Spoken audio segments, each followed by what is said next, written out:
ವಿದ್ಯಾನಾಥ ತೀರ್ಥ ಶ್ರೀಪಾದಂಗಳವರು ಕೃಷ್ಣದ್ವೈಪಾಯನರಲ್ಲಿ ಆಶ್ರಮವನ್ನ ತೆಗೆದುಕೊಂಡಂಥವರು. ಕೃಷ್ಣದ್ವೈಪಾಯನ ತೀರ್ಥರಲ್ಲಿ ಆಶ್ರಮವನ್ನ ತೆಗೆದುಕೊಂಡಂಥವರು ವಿದ್ಯಾನಾಥರು ಅಂತ. ಆ ವಿದ್ಯಾನಾಥರು ಮೊದಲಿಗೆ ನರಸಿಂಹಾಚಾರ್ಯರು ಅಂತ, ಉದಗಾವಿ ನರಸಿಂಹಾಚಾರ್ಯರು ಅಂತ ಅವರ ಶಿಷ್ಯರು. ಪೂರ್ವಾಶ್ರಮದಲ್ಲಿ ಅವರ ಹತ್ರ ಅಧ್ಯಯನ ಮಾಡಿದಂತಹ ಮಹಾಪಂಡಿತರು.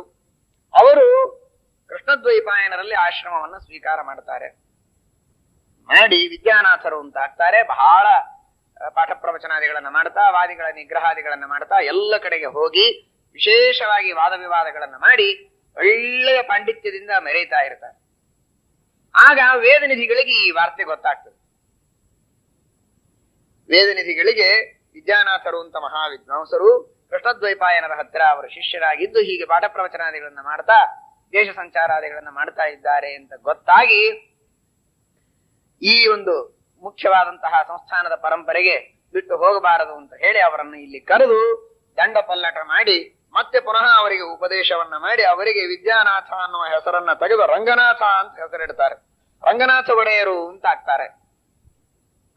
ವಿದ್ಯಾನಾಥ ಎಂಬಂತಹ ಯತಿಗಳಿಗೆ ಪುನಃ ಇಲ್ಲಿ ಕರೆದು ಇನ್ನೂ ಹೆಚ್ಚಿನ ವಿಶೇಷವಾಗಿರತಕ್ಕಂತಹ ಮತ್ತೆ ಗ್ರಂಥಗಳನ್ನ ವಿಶೇಷವಾಗಿ ಉಪದೇಶ ಮಾಡಿ ಅವರಿಗೆ ಮತ್ತೆ ರಂಗನಾಥ ಒಡೆಯರು ಅಂತ ನಾಮಕರಣವನ್ನು ಮಾಡ್ತಾರೆ. ಆ ರಂಗನಾಥ ಒಡೆಯರು ಅಂತನ್ನುವಂತಹ ನಾಮಕರಣವನ್ನ ಮಾಡಿ ಮತ್ತೆ ವಿಶೇಷವಾಗಿ ಪಾಠ ಪ್ರವಚನಾದಿಗಳನ್ನ ಮಾಡಿಸ್ತಾ ಅವರಿಗೊಂದು ಮಾತು ಹೇಳ್ತಾರೆ. ನೀವು ಮಹಾ ಜ್ಞಾನಿಗಳು, ವಿದ್ವಾಂಸರು. ಅದಕ್ಕೇನ್ ಕಾರಣವಾಗ್ತದೆ ಅಂತಂದ್ರೆ, ಇದಕ್ಕಿಂತಲೂ ಮೊದಲಿಗೆ ಆ ವೇದನಿಧಿಗಳ ಹತ್ತಿರ ಸನ್ಯಾಸವನ್ನ ಸ್ವೀಕಾರ ಮಾಡಬೇಕು ಅಂತ ಹೇಳಿ ಅವರು ಬಂದಿರ್ತಾರೆ. ಕೃಷ್ಣದ್ವೈಪಾಯನರ ಹತ್ತಿರ ವಿದ್ಯಾನಾಥರು ತಾವು ಆಶ್ರಮ ಸ್ವೀಕಾರ ಮಾಡುವಕ್ಕಿಂತಲೂ ಮೊದಲಿಗೆ ವೇದನಿಧಿಗಳ ಹತ್ರ ಆಶ್ರಮ ಕೇಳಲಿಕ್ಕೆ ಬಂದಿರ್ತಾರೆ. ಅವಧಾನಿ ನರಸಿಂಹಾಚಾರ್ಯರು ಅಂತ ಅವರ ಹೆಸರು. ಅವಧಾನಿ ನರಸಿಂಹಾಚಾರ್ಯರು, ವ್ಯಾಸಾಚಾರ್ಯರು ಅಂತ ಇಬ್ಬರು. ಅವರಿಬ್ಬರು ಸೇರಿ ವೇದನಿಧಿಗಳ ಹತ್ರ ಆಶ್ರಮವನ್ನ ಸ್ವೀಕಾರ ಮಾಡಬೇಕು ಅಂತ ಬರ್ತಾರೆ. ಬಂದಾಗ ಇವರು ಅವಧಾನಿ ನರಸಿಂಹಾಚಾರ್ಯರಿಗೆ ಆಶ್ರಮವನ್ನು ಕೊಡುವುದಿಲ್ಲ, ವ್ಯಾಸಾಚಾರ್ಯರಿಗೆ ಆಶ್ರಮ ಕೊಡ್ತಾರೆ. ಇಲ್ಲಿ ಕೊಡದೇ ಇದ್ದದ್ದಕ್ಕೆ ಅವರು ಕೃಷ್ಣದ್ವೈಪಾಯನರ ಹತ್ರ ಆಶ್ರಮವನ್ನು ತೆಗೆದುಕೊಂಡಿರ್ತಾರೆ. ಆಗ ವೇದನಿಧಿಗಳು ಹೇಳ್ತಾರೆ, ನಿಮ್ಗೆ ಯಾಕೆ ಆಶ್ರಮ ಕೊಟ್ಟಿಲ್ಲ ಅಂತಂದ್ರೆ, ಹೊಸದಾಗಿ ಇನ್ನೂ ವಿಶೇಷವಾಗಿ ಮದುವೆಯನ್ನು ಮಾಡಿಕೊಂಡು ಮಕ್ಕಳನ್ನ ಪಡೆದು ಸಂತಾನವನ್ನು ಅಭಿವೃದ್ಧಿ ಮಾಡಿ ಬೇಕಾದಷ್ಟು ದಿವಸ ಸುಖವಾಗಿ ಇರ್ರಿ, ಆಮೇಲೆ ಮತ್ತೆ ಮಹಾಪೀಠವನ್ನೇ ಕೊಡಬೇಕು ಅಂತನ್ನುವ ಅಪೇಕ್ಷೆಯಿಂದ ನಿಮಗೆ ಆಶ್ರಮವನ್ನ ಕೊಡ್ಲಿಲ್ವೇ ಹೊರತು ನಿಮಗಿಂತಲೂ ವ್ಯಾಸಾಚಾರ್ಯರು ದೊಡ್ಡವರು ಅಂತನ್ನುವ ಅಭಿಪ್ರಾಯ ನಮಗಿರ್ಲಿಲ್ಲ. ಆದ್ದರಿಂದ ನಾವು ನಿಮಗೆ ಆಶ್ರಮ ದೀಕ್ಷೆಯನ್ನ ಕೊಡ್ತೇವೆ, ನೀವೇ ಅವಶ್ಯವಾಗಿ ಸನ್ಯಾಸವನ್ನ ಪಡೆದುಕೊಂಡು ಮುಂದೆ ಮಹಾಪೀಠವನ್ನ ಅಲಂಕಾರ ಮಾಡಬೇಕಾಗಿದೆ, ಆದ್ದರಿಂದ ಹಾಗೆಲ್ಲ ಮಾಡಬಾರದು ಅಂತ ಹೇಳಿ ಅವರಿಗೆ ರಂಗನಾಥ ಒಡೆಯರು ಅಂತ ಮತ್ತೆ ಪುನಃ ಆಶ್ರಮವನ್ನ ಕೊಟ್ಟು ಒಂದು ಕೆಲಸವನ್ನು ಒಪ್ಪಿಸ್ತಾರೆ. ನಾವು ಕೃಷ್ಣದ್ವೈಪಾಯನರಿಂದ ಪ್ರಸನ್ನ ವಿಠ್ಠಲ ದೇವರನ್ನ ಹಾಗೂ ವ್ಯಾಸಮುಷ್ಟಿಯನ್ನ ತಂದಿದ್ದೇವೆ, ಇದು ನಿಜವಾದ ವಿಠ್ಠಲ ನಿಜವಾದ ವ್ಯಾಸಮುಷ್ಟಿ ಅಲ್ಲ ಅಂತ ಅವರ ಶಿಷ್ಯರು ಅಪಪ್ರಚಾರ ಮಾಡ್ತಾ ಇದ್ದಾರೆ. ಆದ್ದರಿಂದ ಆ ಕೃಷ್ಣದ್ವೈಪಾಯನರ ಹತ್ತಿರ ನೀವು ಅವರ ಶಿಷ್ಯರು ಮೊದಲು ಅಲ್ಲಿ ಆಶ್ರಮ ತಗೊಂಡಿದ್ದೀರಿ, ಅವರ ವಿಶೇಷ ಪ್ರೀತಿ ಸಂಪಾದನೆ ಮಾಡಿದ್ದೀರಿ, ಅವರ ಹತ್ರ ಹೋಗಿ ನೀವು ಕೊಟ್ಟದ್ದು ಸತ್ಯವೋ ಸುಳ್ಳೋ ಅಂತ ಕೇಳಿಕೊಂಡು ಖಾತ್ರಿ ಮಾಡಿಕೊಂಡು ಬರಬೇಕು ಅಂತ ಹೇಳಿ ಕಳಿಸ್ತಾರೆ. ರಂಗನಾಥ ಒಡೆಯರು ಪುನಃ ಅಲ್ಲಿ ಹೋಗಿ ಕೃಷ್ಣದ್ವೈಪಾಯನರ ಹತ್ರ ಹೋಗಿ ಅವರ ಹತ್ರ ಮತ್ತೆ ಕೇಳಿದಾಗ ಅವರು ಒಂದೇ ಮಾತು ಹೇಳ್ತಾರೆ, ಸುಳ್ಳು ಮಾತನಾಡತಕ್ಕಂಥವರಲ್ಲ, ಏನು ಕೊಟ್ಟಿದ್ದೇವೆ ಅದನ್ನ ಪ್ರಾಮಾಣಿಕವಾಗಿ ಕೊಟ್ಟಿದ್ದೇವೆ, ಹುಡುಗರು ಏನೋ ಮಾತಾಡ್ತಾರೆ ಅದನ್ನ ನೀವೆಲ್ಲ ಗಮನಿಸಬಾರದು, ನಮ್ಮಲ್ಲಿ ಅಂತಹ ಯಾವ ಭಾವನೆಗಳು ಇಲ್ಲ ಅಂತ ಹೇಳಿದಾಗ ಅದನ್ನ ಬಂದು ವೇದನಿಧಿಗಳಿಗೆ ಆ ಸುದ್ದಿಯನ್ನ ಮುಟ್ಟಿಸ್ತಾರೆ ರಂಗನಾಥ ಒಡೆಯರು. ಇಷ್ಟು ಕೆಲಸ ಆದ ಮೇಲೆ ಆ ರಂಗನಾಥ ಒಡೆಯರನ್ನ ಸಾಂಗಲಿಯಲ್ಲಿ ಇದ್ದು ನೀವು ನಿರಂತರ ಪಾಠ ಪ್ರವಚನ ಮಾಡ್ರಿ ಅಂತ ವೇದನಿಧಿಗಳು ಅವರನ್ನ ಅಲ್ಲಿ ಕೂಡಿಸಿ ಸಂಚಾರಕ್ಕೆ ಮುಂದೆ ಹೊರಟು ಹೋಗ್ತಾರೆ. ಹೊರಟು ಸತ್ಯವ್ರತ ತೀರ್ಥ ಶ್ರೀಪಾದಂಗಳವರಿಗೆ ಆಶ್ರಮ ಅವರಿಗೆ ಪೀಠವನ್ನ ಕೊಡ್ತಾರೆ. ಆ ಸತ್ಯವ್ರತ ತೀರ್ಥ ಶ್ರೀಪಾದಂಗಳವರಿಗೆ ಪೀಠವನ್ನ ಕೊಟ್ಟು ಅವರ ಮಹಿಮೆ ನಿಮಗೆಲ್ಲ ಸಾಕಷ್ಟು ಗೊತ್ತಿದೆ. ಸತ್ಯವ್ರತ ತೀರ್ಥ ಶ್ರೀಪಾದಂಗಳವರು ಮಹಾನುಭಾವರು, ಮಹಾಜ್ಞಾನಿಗಳು, ಅನೇಕ ಪವಾಡಗಳನ್ನ ತೋರಿಸಿದ್ದಾರೆ. ಅವರ ಪೂರ್ವಾಶ್ರಮದಲ್ಲೇನೆ ವರಾಹ ಮಂತ್ರದ ಜಪ ಮಾಡುವಾಗ ವರಾಹ ದೇವರ ಸಾಕ್ಷಾತ್ಕಾರವನ್ನ ಮಾಡಿಕೊಂಡಿದ್ರು ಅಂತ ನಮ್ಮ ಬಹಳ ಹೊತ್ತು ಜಪ ಮಾಡ್ತಿದ್ರಂತೆ. ಏನ್ ಢೊಂಗಿ ಜಪ ಮಾಡ್ತಾನೆ ಈ ಮಹಾರಾಯ ಅಂತ ಹೇಳಿ ವಿದ್ಯಾರ್ಥಿಗಳೆಲ್ಲ ಚೇಷ್ಟೆ ಮಾಡ್ಬೇಕು, ಹಾಗೆಲ್ಲ ಮಾಡಬೇಡ್ರಿ ಇಂಥ ವೇದನಿಧಿಗಳು ಹೇಳ್ತಾ ಇದ್ರು. ಒಂದ್ಸಲ ಹೋಗಿ ಯಾರೋ ಅವ್ರ ಮುಸುಕ್ ಹಾಕೊಂಡಿದ್ದನ್ನು ತೆಗೆದ್ರೆ ಅವರ ಮುಖದ ಮೇಲೆ ಆ ಶ್ವೇತ ವರಾಹ ಜೋರಾಗಿ ಧ್ವನಿಯನ್ನ ಮಾಡಿ ಹೆದರಿಸಿದಂತಹ ಘಟನೆಯನ್ನು ನೋಡಿ ಆಮೇಲೆ ಎಲ್ಲರೂ ತಪ್ಪಾಯಿತು ಅಂತ ಕ್ಷಮಾ ಕೇಳಿದ್ರು ಅಂತ ಮಾತನ್ನ ಕೇಳ್ತೇವೆ. ಅನೇಕ ಜನರಿಗೆ ಪುತ್ರ ಸಂತಾನಾದಿಗಳನ್ನ ಕೊಟ್ಟಂತಹ ಕಥೆಯನ್ನು ನಾವು ಅಲ್ಲಿ ಅವರ ಇತಿಹಾಸದಲ್ಲಿ ಕಾಣುತ್ತೇವೆ. ಅಂತಹ ಮಹಾನುಭಾವರು ಸತ್ಯವ್ರತರು ಸುಧಾ ಗ್ರಂಥಕ್ಕೆ ಟಿಪ್ಪಣಿಯನ್ನು ಬರೆದಿದ್ದಾರೆ. ಗೀತಾಭಾಷ್ಯ ಪ್ರಮೇಯ ದೀಪಿಕಾಕ್ಕೆ ಟಿಪ್ಪಣಿಯನ್ನ ರಚನೆ ಮಾಡಿದಂಥವರು ಸತ್ಯವ್ರತ ತೀರ್ಥರು. ಅವರ ಸತ್ಯವ್ರತ ತೀರ್ಥರು ವೇದನಿಧಿಗಳು ಹೇಳಿ ಹೋಗ್ತಾರೆ, ಸತ್ಯವ್ರತ ತೀರ್ಥರಿಗೆ ಈ ಸಂಸ್ಥಾನವನ್ನ ಒಪ್ಪಿಸಬೇಕು. ಅದಾದ ಮೇಲೆ ಕೌಲಿಗಿ ಮತ್ತೆ ರಘುನಾಥಾಚಾರ್ಯರು ಅಂತಿದ್ದಾರೆ, ಅವರಿಗೆ ಆಶ್ರಮವನ್ನ ಕೊಡಬೇಕು, ಅವರು ಸತ್ಯ ನಿಧಿಗಳು ಅಂತಾಗ್ತಾರೆ. ಅದಾದ ಮೇಲೆ ಈ ರಂಗನಾಥ ಒಡೆಯರು ಅಂತ ಏನು ಸಾಂಗಲೆಯಲ್ಲಿ ನಾವು ಪಾಠ ಪ್ರವಚನ ಮಾಡ್ತಾ ಕೂಡಬೇಕು ಅಂತ ಹೇಳಿದ್ವಿ, ಅವರಿಗೆ ಅನಂತರದಲ್ಲಿ ಆಶ್ರಮ ಬರಬೇಕು ಅಂತ ಹೇಳಿ ವ್ಯವಸ್ಥೆಯನ್ನು. ಅಂದ್ರೆ ಭಗವಂತನ ಸಂಕಲ್ಪ ಎಷ್ಟು ವಿಚಿತ್ರವಾಗಿರುತ್ತೆ. ಮೊದಲು ವಿದ್ಯಾನಾಥರಾದರು, ರಂಗನಾಥರಾದರು, ಸತ್ಯವ್ರತರು, ಸತ್ಯನಿಧಿಗಳ ಆಶ್ರಮ ಪೀಠಾಧಿಪತ್ಯ ಆದ ಮೇಲೆ ಸತ್ಯನಾಥರು ಅಂತ 3 ನಾಥರು, ಮೊದಲಿಗೆ ವಿದ್ಯಾನಾಥರು, ಆಮೇಲೆ ರಂಗನಾಥರು, ಆಮೇಲೆ ಸತ್ಯನಾಥರು ಅಂತ, ಆಮೇಲೆ ಅವರು ಸತ್ಯನಾಥರು ಅಂತ ಹೇಳಿ ಪ್ರಸಿದ್ಧರಾಗ್ತಾರೆ. ಅಂತಹ ಮಹಾನುಭಾವರು ಸತ್ಯ ನಿಧಿ ತೀರ್ಥ ಶ್ರೀಪಾದಂಗಳವರು. ಆ ಸತ್ಯನಿಧಿ ತೀರ್ಥ ಶ್ರೀಪಾದಂಗಳವರು ಅವರು ಜಪ ಮಾಡತಕ್ಕಂತಹ ಕ್ರಮ ಹೇಗೆ ಅಂದ್ರೆ, ಬೆಳಿಗ್ಗೆ ಜಪ ಮಾಡ್ಲಿಕ್ಕೆ ಪ್ರಾರಂಭ ಮಾಡಬೇಕು, ಭಗವಂತನ ಧ್ಯಾನದಲ್ಲಿ ಆಗಬೇಕು. ಜಪ ಮಾಡುತ್ತಾ ಯಾವಾಗ ಎಚ್ಚರ ಆಗ್ತದೋ ಆವಾಗ ಎದ್ದು ರಾಮದೇವರು ಪೂಜೆ ಮಾಡಬೇಕು. ಅದು 4 ಹೊಡೆದಿರಬಹುದು, 5 ಹೊಡೆದಿರಬಹುದು, ಸಂಜೆ ಆಗಿರಬಹುದು, ರಾತ್ರಿ ಆಗಿದ್ರೆ ಪೂಜೆ ಮಾಡೋದು, ಮಲಗ್ಬಿಡೋದು. ಸೂರ್ಯಾಸ್ತ ಆಗಿದೆ, ಊಟ ಮಾಡೋ ಹಾಗಿಲ್ಲ ಅಷ್ಟೇ.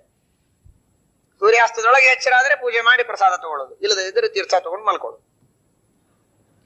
ಸತ್ಯನಾಥರು ವಯಸ್ಸಿನಲ್ಲಿ ಚಿಕ್ಕವರು, ಇನ್ನನೇಕ ವಿದ್ಯಾರ್ಥಿಗಳು ಮಠದಲ್ಲಿ, ಅವರಿಗೆಲ್ಲ ಏನ್ ಮಾಡ್ಬೇಕು?